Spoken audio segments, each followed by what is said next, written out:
Coucou tout le monde, alors aujourd'hui c'est samedi et je vous retrouve sur la collab. Donc j'espère que vous avez passé une bonne semaine. Et comme vous avez pu remarquer, le thème de la semaine est de présenter tous ces nœuds.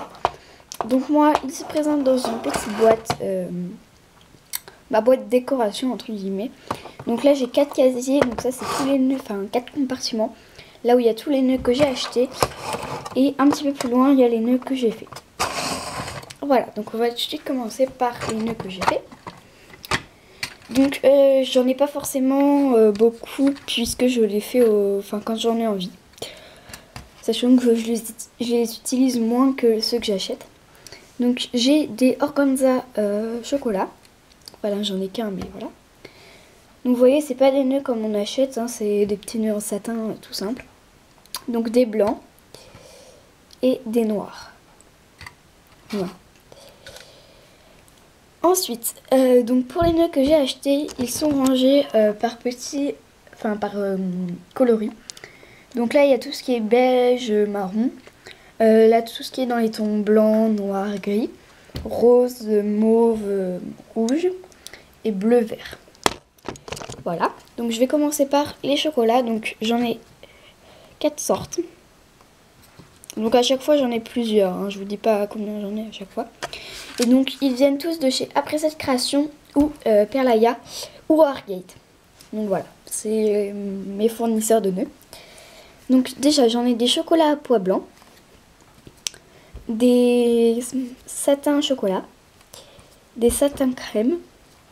Et donc ça c'était un cadeau que j'avais eu chez Après cette création, un nœud caramel qui est vraiment magnifique. Je l'aime beaucoup, donc il est en satin.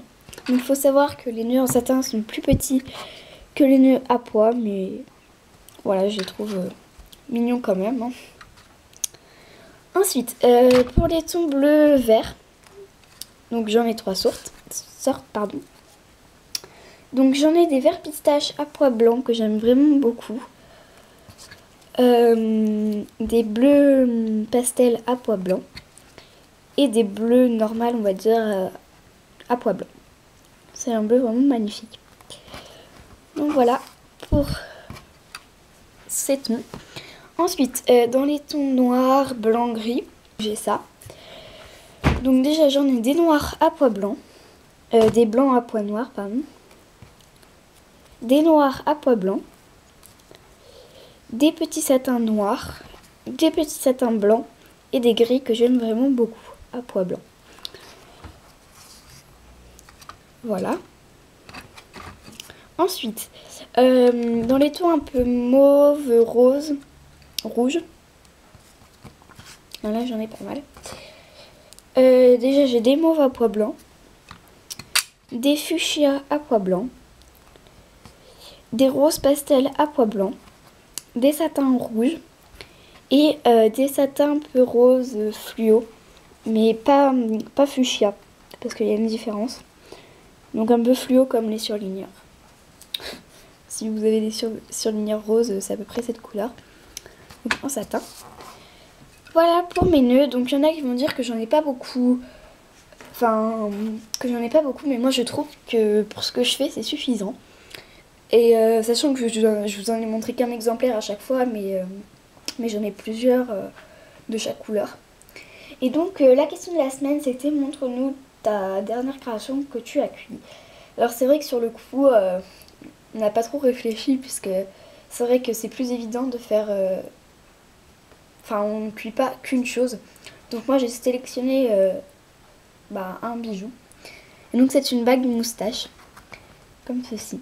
Donc je n'ai pas encore verni, je vais le faire. Hein. Voilà, une petite bague moustache, et donc je trouve ça vraiment, c'est sympa. Même si c'est assez basique, hein, j'avais jamais fait une moustache. Enfin si, j'en avais fait, mais avec une autre technique qui n'était pas très jolie. Donc voilà. Voilà, donc j'espère que ma vidéo vous aura plu. Et puis je vous dis à samedi prochain. Salut!